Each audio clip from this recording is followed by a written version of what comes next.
¿Qué tal, queridos hermanos y amigos? Estamos una vez más juntos para compartir este tiempo de estudio, este tiempo de reflexión en la palabra de Dios, que nos ayuda a entender mejor los principios establecidos en la palabra de Dios y que nos dan a entender aquellas cosas que nosotros necesitamos comprender mejor para desenvolvernos en un mundo diferente, en una sociedad distinta.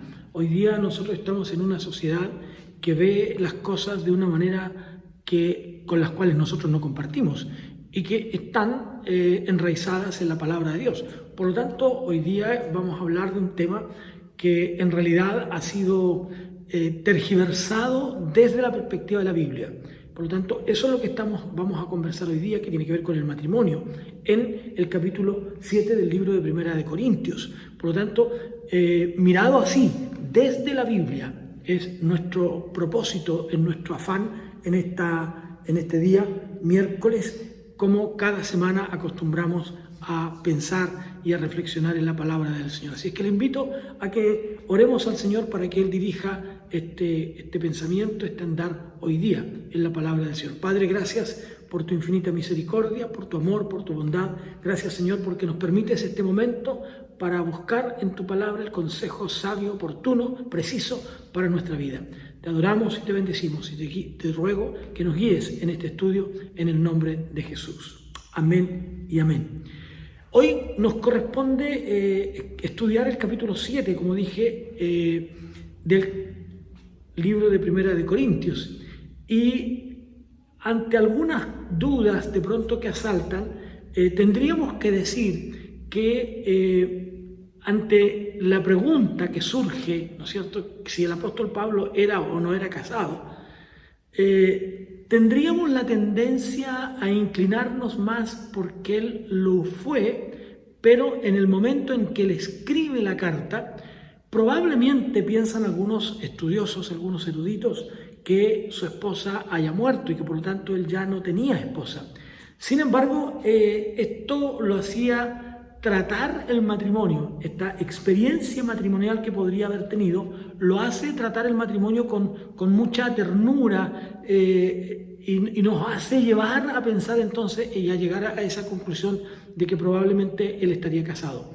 Ahora, por lo tanto, más que una pregunta, lo que debemos tratar de entender es cómo ve el apóstol Pablo para la iglesia de Corinto lo relacionado con el matrimonio por las circunstancias de la época. Incluso podríamos pensar que esta, más que una reflexión, más que una pregunta, el apóstol Pablo podría estar haciendo aquí una declaración. Esto es lo que significa el matrimonio desde la Biblia. Por lo tanto, a nuestros auditores, a nuestros televidentes o a quienes nos siguen en nuestra página de YouTube, queremos decirle que es lo que vamos a ver desde la Biblia, ¿ya? Desde esta importancia que tienen las Escrituras para mostrarnos el camino que es más correcto, el camino más excelente. Por lo tanto, tenemos que entender primero, antes de entrar en esto, qué es lo que se entendía, qué es lo que se pensaba en Corinto en esos días, para poder entender precisamente lo que el apóstol Pablo está señalando.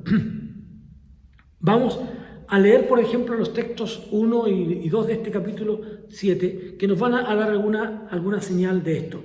Dice: acerca de lo que me habéis preguntado por escrito, digo, bueno le sería al hombre no tocar mujer.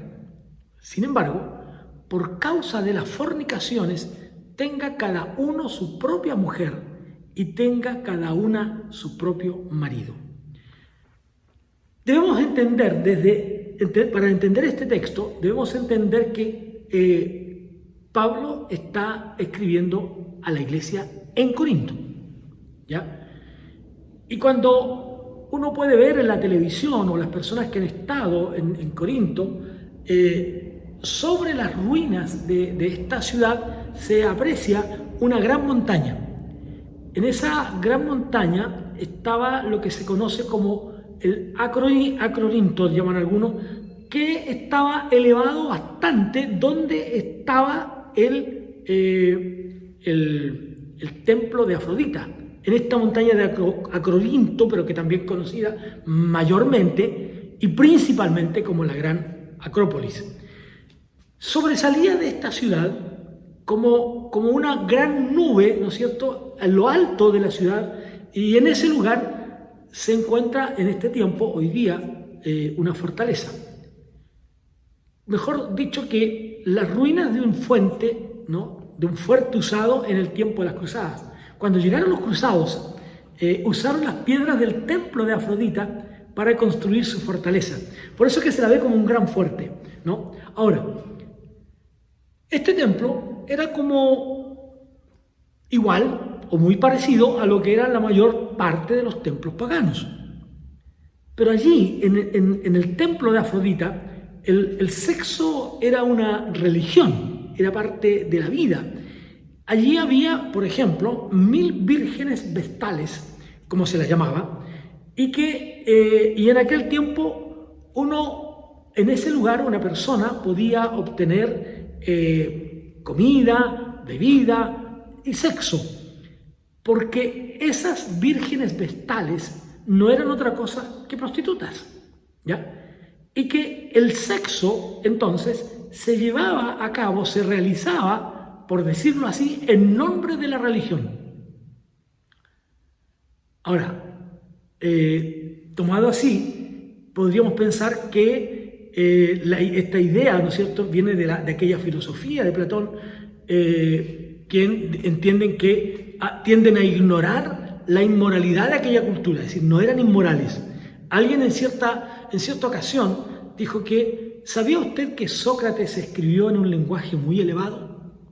Y a veces lo hizo, pero él también les dijo a las prostitutas cómo debían comportarse, ¿ya? El pensamiento de esa época, ese pensamiento dominante, ¿no?, era el de liberarse de los deseos del cuerpo, sacarlos, echarlos fuera, sacar todos aquellos deseos que en el cuerpo estaban.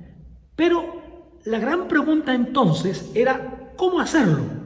¿Cómo realizar? ¿Cómo hacer esa limpieza? Un lenguaje muy conocido hoy día. ¿Cómo hacer esa limpieza? ¿Cómo sacar de ellos ese afán del cuerpo por el sexo? Y eso lo hacían satisfaciéndolo, es decir, dándole al cuerpo lo que el cuerpo quería. Si el cuerpo quiere comida, hay que darle comida. Si el cuerpo quiere sexo, hay que darle sexo. Por supuesto, eso no es otra cosa que paganismo, ¿ya? Ahora, uno aquí encuentra dos filosofías básicas en los griegos. Los griegos tenían a lo menos dos cosas básicas que podríamos mirarla. Por un lado estaba el estoicismo, que sostenía que los deseos básicos debían evitarse, ¿ya? Y por otro lado estaba el epicureísmo, por medio del cual se satisfacían completamente. ¿Sí? Los deseos del cuerpo hay que satisfacerlos. En un movimiento y en un mundo romano donde la esposa no era otra cosa que una propiedad, utilizado como mano de obra. Por eso es que muchos hombres tenían varias mujeres. Por ejemplo, una de ellas podría estar a cargo de la cocina, como uso exclusivo, esa era su función, esa era su tarea. Otra se encargaba de la limpieza de la casa, mientras que otra podría dedicarse al cuidado de la ropa. El sexo en esos casos era secundario. No quiere decir que no lo tenían, lo que dice que no es lo importante, sino las tareas que estas mujeres podían realizar. Para el sexo, para una satisfacción y una liberación del cuerpo, del sexo, el hombre iba hasta el templo de la Acrópolis, donde estaba el templo a Diana. Allí estaban las mujeres más atractivas, por lo tanto, no solo había una cuestión física, había también una cuestión de los ojos, ¿no? Atractivo a los ojos. No solo una cuestión sexual, sino una cuestión atractiva a los ojos.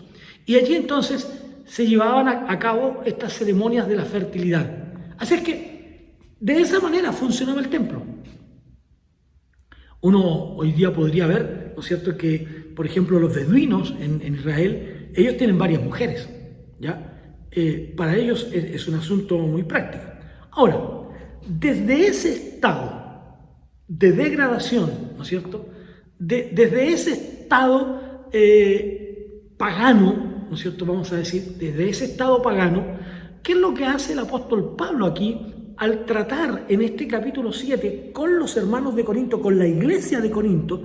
Lo que Pablo está haciendo es elevar el matrimonio a su posición más alta, ¿ya? Es tomar el matrimonio y llevarlo a un lugar que no encuentra en otro lugar. El matrimonio no es para tener una esposa para que haga los quehaceres de la casa, que se dedique a la cocina. No es para tener otra esposa que se dedique a los quehaceres de limpieza. No es para tener otra esposa que se dedique a otros menesteres del hogar. No.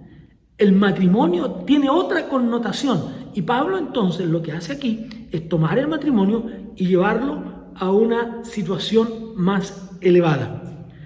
Por eso entonces que Pablo dice, cada marido debe tener su propia esposa, es decir, su esposa, no sus esposas. Y la esposa, la mujer, debe tener su propio marido, ¿ya? Por lo tanto, este es el personaje, ¿no es cierto? El apóstol Pablo es nuestro personaje que hace que el matrimonio lo eleva, lo saca de esta degradación en la que se encontraba y lo toma y lo levanta a un lugar en el que debe estar y en el que Dios lo puso. Recuerde usted que en el comienzo de la historia de la raza humana, el Señor Jesús, el Dios mismo, ¿no es cierto?, y por supuesto presente el Señor Jesús y el Espíritu Santo, ¿qué es lo que hacen? Realizan lo que nosotros conocemos como el primer matrimonio de la historia humana. Es decir, trae a Eva, ¿no es cierto?, y la presenta a esta mujer, ¿no? Y la presenta a este hombre y le dice que esta será su compañera. Ella lo va a acompañar. Ella es un igual a él. No es una persona diferente, es un igual. Alguien que piensa como él, alguien que actúa como él, alguien que decide como él. Entonces el apóstol Pablo, después de toda esta degradación que vivían los corintios, ¿no es cierto?, Pablo toma y levanta al matrimonio a un estado distinto, al estado del principio, ¿ya? Porque en el principio no fue así, ¿ya? Las palabras están bien dichas por Jesús, absolutamente, ¿no? Cuando se refiere, por ejemplo, al divorcio, él dice, pero al principio no fue así. Entonces, esta degradación que había en el tiempo de los corintios en cuanto al matrimonio, tenemos que usar las mismas palabras de Jesús para decir, en el principio no fue así. Hoy es así producto de la degradación y producto del pecado, pero no lo fue así en el principio. Por lo tanto, Pablo lo que hace es levantar el matrimonio, como digo, y proyectarlo, ¿no es cierto?, en esta familia, en este modelo de familia, para que ellos puedan ver la importancia de este matrimonio. Ahora bien, lo toma de ahí y lo lleva, ¿no es cierto?, en la compañera del hombre. Una compañera, como dije recién, alguien que esté al lado de él, alguien que camine con él, alguien que lo ayude, alguien que le dé algunas direcciones cuando es necesario también, ¿no? Así es que eso la coloca a la mujer en el lugar, sin lugar a dudas, que ella merecía. Ahora, el apóstol Pablo, cuando escribe esta carta a los Corintios, se encuentra en Éfeso, ¿no? Y allí estaba el inmenso, ¿no es cierto?, el imponente, el tremendo templo a Diana. Y en el capítulo 5, Pablo escribe a los hermanos de Éfeso, capítulo 5, al versículo 25, y les dice lo siguiente: maridos, amad a vuestras mujeres. Ahora, por favor, no tergiversen, no tuerzan el texto, ¿no? Porque algunos usan este texto para decir, ve que está hablando de mujeres. No, pero está hablando en plural a los maridos. Es decir, a este marido, a este marido y a este marido y a este marido. Maridos en plural, todos los maridos. Sepan cada uno, dice, ¿no? Sepa cada uno, para que no se equivoquen. Maridos, amad a vuestras mujeres. Es decir, marido, tú ama a tu mujer, marido, tú ama a tu mujer, marido, tú ama a tu mujer, etcétera, etcétera. maridos, como habla en términos plurales, ¿no es cierto? También la expresión a sus mujeres es en plural porque está hablando a hombres, no a un hombre, necesariamente a uno solo. Así es que dice lo siguiente, amad a vuestras mujeres así como Cristo amó a la iglesia. Yo quiero que reflexionemos en este texto, aunque tengamos que avanzar la próxima semana en lo que venga de este estudio y no alcancemos a terminarlo hoy día, ¿no es cierto?, el próximo miércoles. Pero dice aquí, ¿no es cierto?, le dice, amad a vuestras mujeres así como Cristo amó a la iglesia. Fíjense ustedes cómo Pablo logra colocar y levantar a la mujer al estado original, al estado del principio, Génesis, ¿no es cierto?, al estado de cómo Dios creó a la mujer, porque el marido ha de amarla sacrificialmente si es necesario, negándose a sí mismo, para lograr, ¿no es cierto?, que esa mujer con la que él decide conformar un hogar pueda ser alguien realmente considerada y valiosa para él. Entonces, amar a vuestra mujer. ¿Por qué? Y la compara en este símil con Cristo, ¿no es cierto?, en que dice, así como Cristo. ¿Cuál es el ejemplo de amor de un marido por su esposa? El ejemplo de amor de un marido por su esposa es el ejemplo de Jesús por la iglesia. Y Cristo estuvo dispuesto a amar a la iglesia. Amó a la iglesia de manera entrañable. Es tan grande el amor de Cristo por la iglesia que estuvo dispuesto a dar la vida por ella, a sacrificarse por ella, a entregarse por ella, porque la amaba. Es su iglesia. Por lo tanto, esa ha de ser la comparación que nosotros tengamos, maridos, ¿no es cierto? Maridos, amen a sus mujeres y el símil de ese amor, ¿no? El que tan grande tiene que ser ese amor, el símil de ese amor es Cristo. El amor de Cristo por la iglesia, ¿no? Y se entregó, dice el texto, a sí mismo por ella. Y claro, alguien podría añadir, pero anteriormente, ahí mismo dice, le dijo a las mujeres que debían obedecer a sus maridos. Y mire lo que dice el texto en Efesios, capítulo 5, versículo 22. Quiero leerlo, ¿ya? En Efesios capítulo 5, el versículo 22, dice lo siguiente: las casadas estén sujetas a sus propios maridos como al Señor. Entonces, las casadas estén sujetas a sus maridos.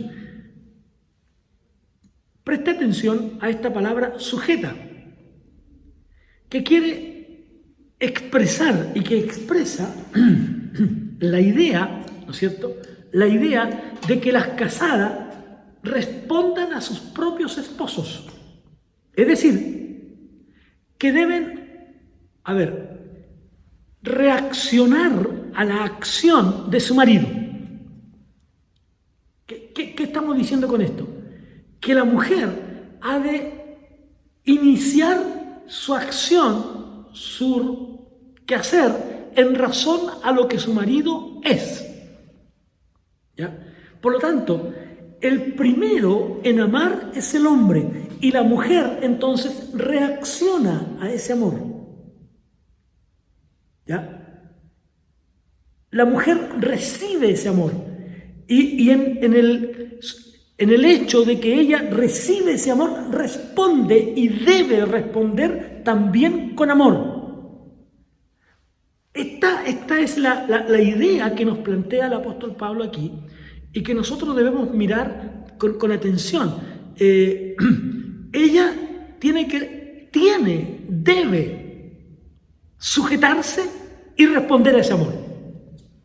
Este sujetarse, amigos, no tiene que ver con subyugación, no tiene que ver con dominio, tiene que ver con este hecho. La mujer ha de reaccionar, sujetarse es que si ella recibe amor, ella tiene que entregar, recibir ese amor, pero responder con el mismo amor. Ahora, obviamente una mujer maltratada o un hombre maltratado no puede responder de la misma manera y por lo tanto no puede estar dispuesta una mujer y no debe aceptar nunca ser maltratada, ¿no? Entonces, para allá va este hecho de estar sujetas. El hombre, como dije, ¿no es cierto?, es quien inicia esto. Ahora, Dios así los creó, pues, al principio. La creó como una compañera. Ella es lo recíproco del hombre, es la otra parte de él. Igual en la correspondencia del uno con el otro, deben amarse unos a otros, ¿no? Por eso es que el texto 25, ¿no es cierto?, que leímos del capítulo 5 de Efesios, dice, maridos, amad a vuestras mujeres.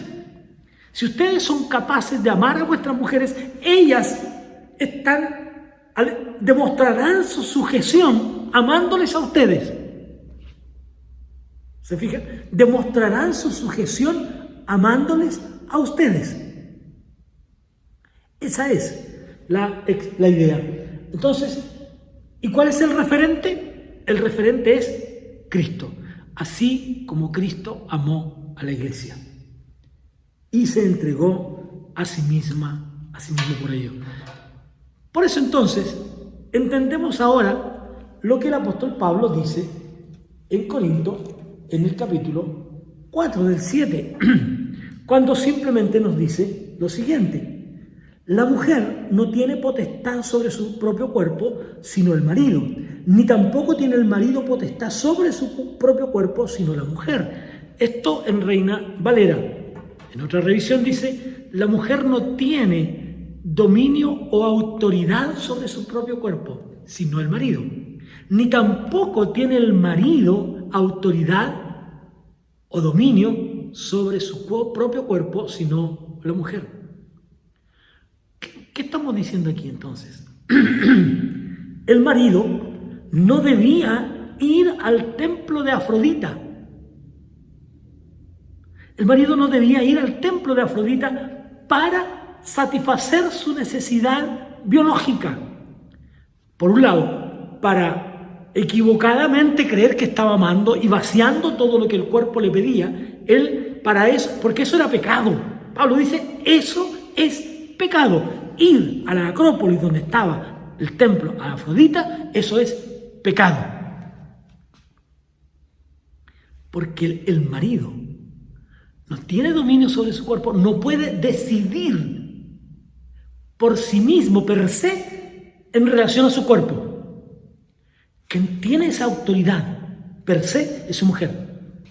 Y por lo tanto, ella es la que recibe, ¿no es cierto? Es la que recibe y es la que entrega en esta relación también sexual. Y dice que otra de estas razones, y por eso mismo, perdón, antes de continuar, por eso mismo que uno tiene la tendencia a pensar que el apóstol Pablo había conocido el amor, había tenido una esposa, ¿no? Porque está hablando aquí de manera tan tierna, tan única, ¿no? Está diciendo el único motivo para el amor no es el sexo, sino el amor. Porque cuando dos personas se aman, cuando el hombre decide amar a su mujer, ella se sujetará respondiendo a este amor y por lo tanto todas las cosas serán satisfechas entre el uno y el otro, sea en lo sexual, sea en lo educativo, sea en todo lo que hacemos como sociedad hoy día. Y esto en nuestra sociedad, hoy en el siglo XXI, en este siglo XXII, ha sido tergiversado. Y viene de mucho antes, por supuesto que sí. Ahora, fíjese lo que dice la Escritura. Cuando nosotros miramos la Biblia, vemos cosas que se hicieron. Por ejemplo, dice, conoció cuando el amor de una mujer, cuando Adán y Eva, por ejemplo.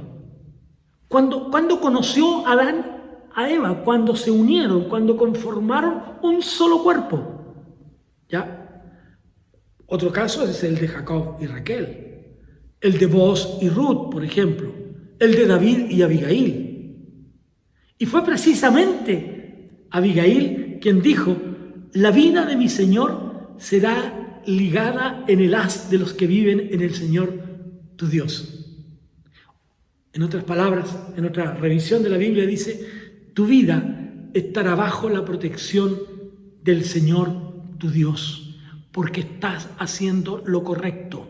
Cuando el hombre actúa de esa manera y entrega amor a esa mujer para que recibir el amor, entonces está obedeciendo a Dios y está bajo la protección de Dios.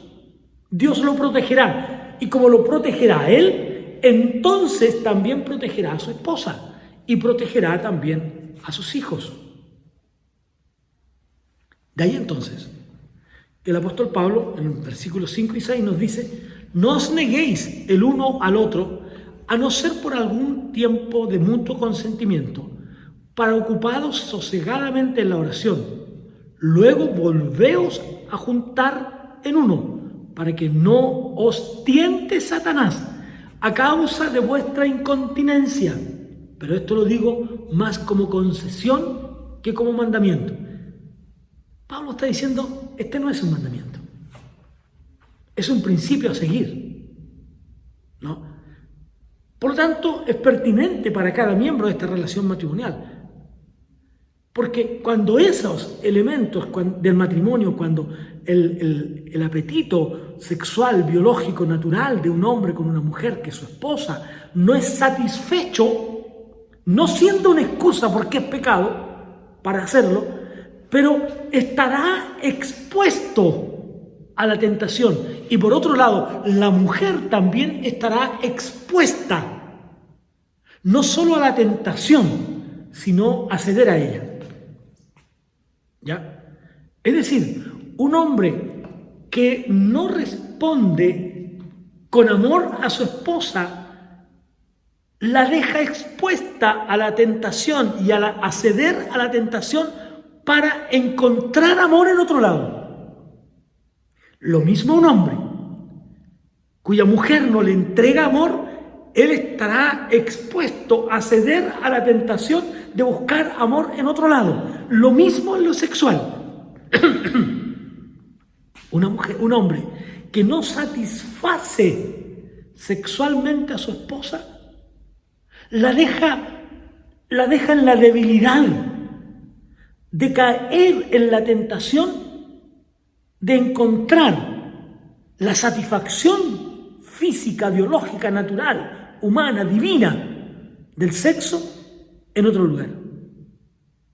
Es decir, el hombre sería causante. Si usted lo mira fríamente esto, el hombre sería causante de que su esposa cayera en pecado. De la misma manera, una esposa que no esté dispuesta a satisfacer a su esposo en lo sexual, lo expone a ceder a la tentación, como en el caso que nos presenta Pablo, ¿no es cierto?, de ir hasta, en este caso, ¿no es cierto?, de ir hasta la Acrópolis y allí tener relación sexual con las prostitutas. Lo obliga, lo expone, lo deja en esta ambigüedad de encontrarse en qué hago ahora. Y por lo tanto, el hombre cedería a la tentación y la esposa, en ese caso, sería responsable también. No solo él. Es decir, él debe, por eso es que Pablo nos dirá más adelante, ¿no?, en otros escritos y aún en Corintios también, ¿no es cierto? Cuiden sus pasiones, ¿no? Le aconseja a sus pastores jóvenes: ten cuidado de ti mismo, de las pasiones juveniles, ten cuidado de estas cosas que son naturales, que son propias, y que el diablo buscará la manera de hacerte caer en aquellas cosas. Pero ten cuidado, dice el apóstol Pablo. Por eso dice, el hombre, al no poder controlar aquello, y la mujer, yo insisto, tenemos que colocarlos a ambos, ¿no?, el hombre o la mujer, al no poder dominarse, son objeto. El hombre de asistir a Afrodita y la mujer de engañar a su marido también. Ahora, mire lo que dice el texto 7. Quisiera más bien que todos los hombres fueran como yo, pero cada uno tiene su propio don de Dios. Uno a la verdad de un modo y otro de otro. Yo quisiera aquí hacer un paréntesis. Pablo está hablando de que pueden haber personas aquí, quiero que lo tratemos con delicadeza, porque pueden haber personas que tengan el don de Dios en cuanto a la abstinencia sexual, a la abstinencia del amor por una mujer. Dios puede entregar a hombres o a mujeres ese don. El problema es cuando eso es impuesto. Por ejemplo, lo que ocurre en la Iglesia Católica Romana. La Iglesia Católica Romana, para que una persona pueda ser sacerdote o pueda ser monja, le impone el celibato.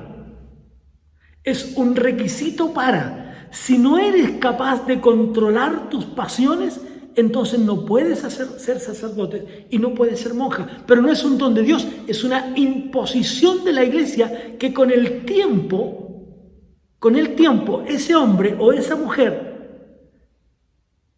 cederá a la tentación y ocurrirán hechos tan trágicos, condenables, dramáticos, como los que han ocurrido y hemos sido testigos al escucharlo y por la televisión y al ver los juicios que han habido en Chile, ¿no es cierto?, en cuanto a los sacerdotes de la Iglesia Católica Romana que han sido juzgados por violaciones, por pedofilia, ¿no? Violaciones a mujeres, violaciones a niños, actos irreprochables, pero que si lo vemos desde esta perspectiva, quienes los obligaron a eso son responsables también. No digo que ellos no lo sean, porque ellos tienen conocimiento de las Escrituras y ellos deberían también abstenerse.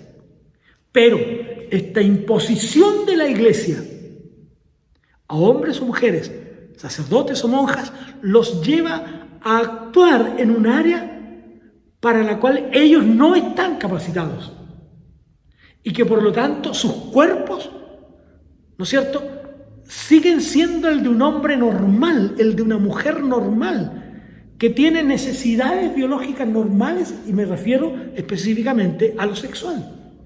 Por lo tanto, la Iglesia, por una imposición, en este caso la Iglesia Católica Romana,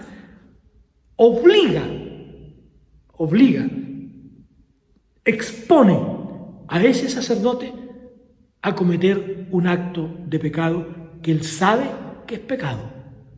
Y que por voluntad propia él decide hacerlo, porque de lo contrario él tiene muy cerca de él, los sacerdotes no pueden excusarse, ellos tienen las Sagradas Escrituras y además tienen su propia conciencia que les dirá que lo que están haciendo es pecado. Visto así entonces, amados, nos queda claro, ¿no?, que aquí hay una responsabilidad. El Señor Jesús dijo en Mateo lo siguiente, que hay diferentes razones que impiden a los hombres casarse. Algunos ya nacen destinados con incapacidad para el matrimonio.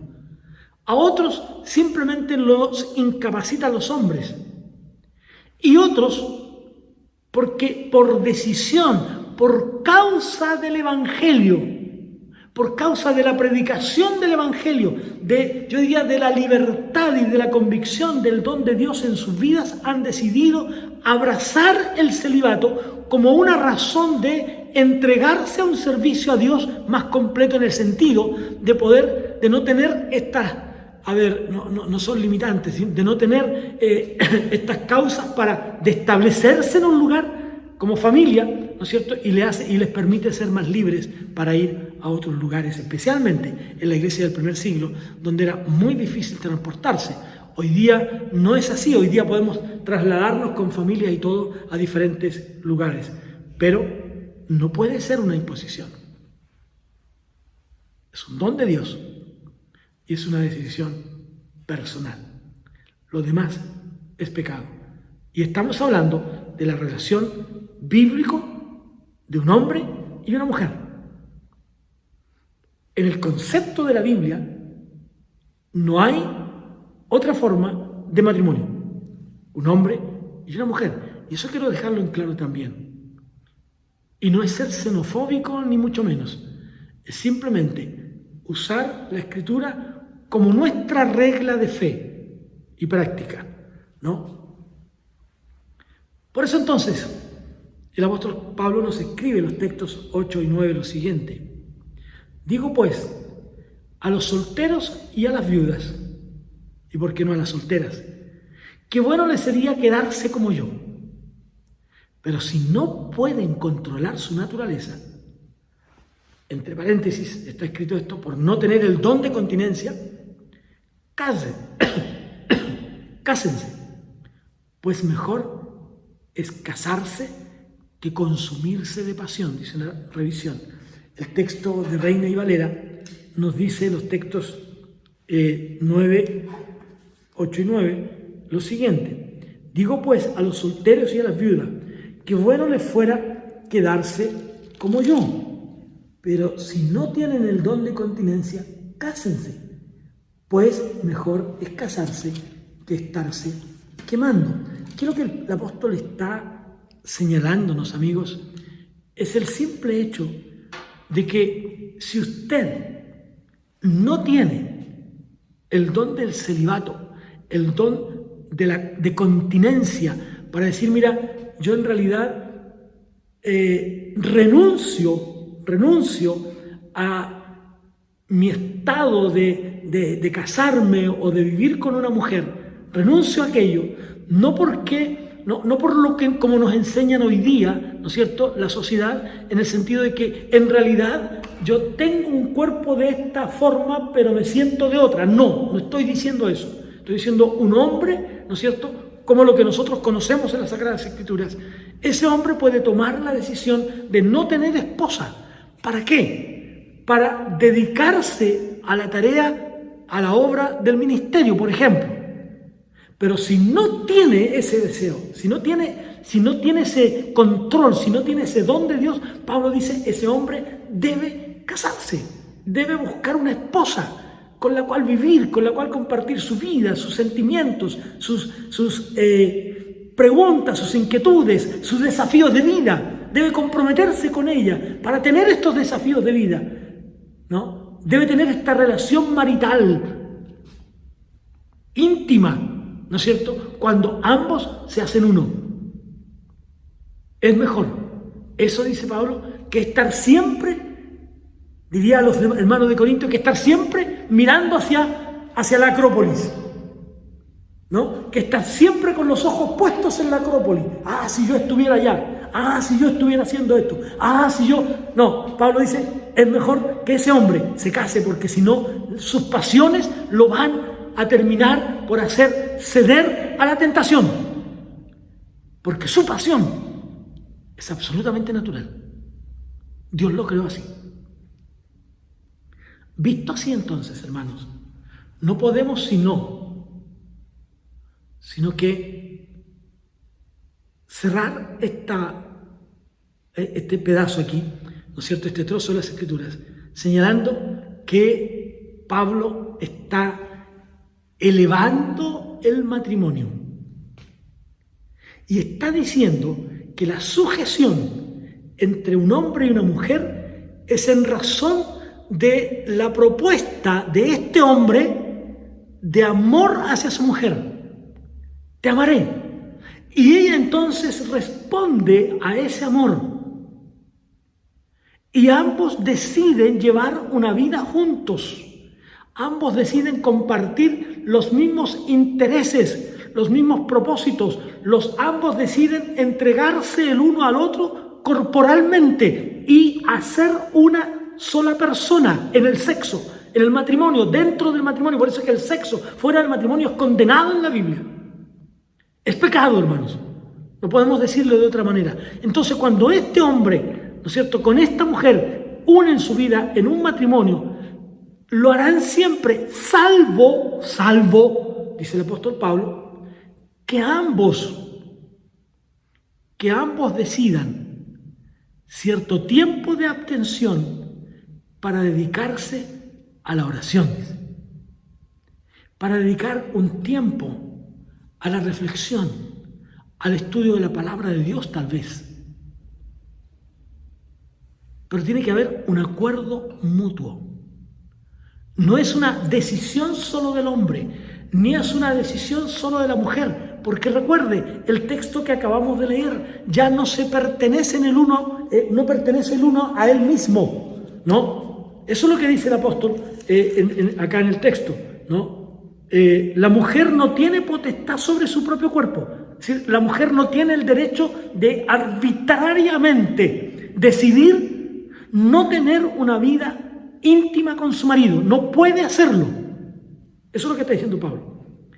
Pero tampoco el marido tiene esa autoridad, sino que tiene que haber un consentimiento, tiene que haber un acuerdo, tiene que haber un momento en que ambos hayan acordado aquello para dedicarse a alguna cosa en especial, para dedicarse a el estudio de la Biblia, por ejemplo, a la oración, a testificarle a alguien. Vamos a usar el tiempo que teníamos para nosotros y vamos a ir y vamos a compartir el Evangelio con alguien.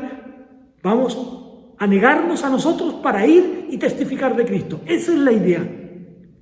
Pero luego, cuando pase ese breve tiempo, ellos deben volver a este sentido de pertenencia del uno para con el otro.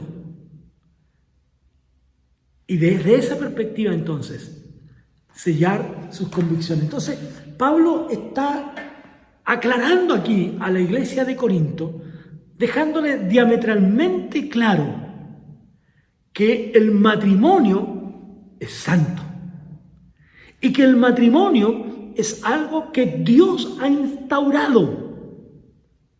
Por lo tanto, cuando pensamos desde esa perspectiva, el matrimonio es esa institución divina que Dios nos ha dejado, que Dios nos ha dado, que Dios nos ha entregado para que la vivamos juntos.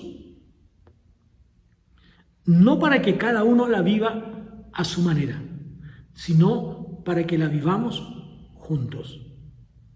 Y juntos tomemos las decisiones que tengamos que tomar para abstenernos por un tiempo y dedicarnos a algunos menesteres eclesiológicos, incluso personales, ¿por qué no? Pero es un acuerdo entre ambos. Amados, vamos a continuar la próxima semana hablando acerca de este lindo y hermoso tema del matrimonio que nos anima, nos conforta, nos desafía y nos muestra una verdad bíblica intrínseca, ¿no es cierto?, real para nosotros, y que muchas veces hombres han usado de manera equivocada cuando hablan acerca de la sujeción, por ejemplo, y la usan como una razón para subyugar, para maltratar a sus mujeres. Y ese no es el sentido del texto bíblico, ni es lo que estaba en la mente del apóstol Pablo, sino que lo que estaba en su mente, él lo deja claramente establecido en estos principios que están aquí, en esta declaración que él hace acerca del matrimonio. Quiero invitarles para que el próximo miércoles volvamos a encontrarnos y volvamos a compartir juntos de esta palabra de Dios. Oremos. Padre, gracias por tu hermosa presencia con nosotros. Gracias porque tu Espíritu Santo está con nosotros y porque tú nos guías para poder entender de mejor manera tu palabra.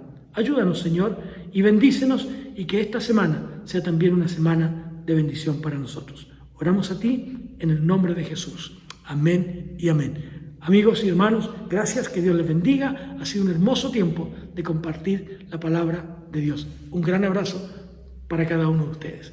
Bendiciones.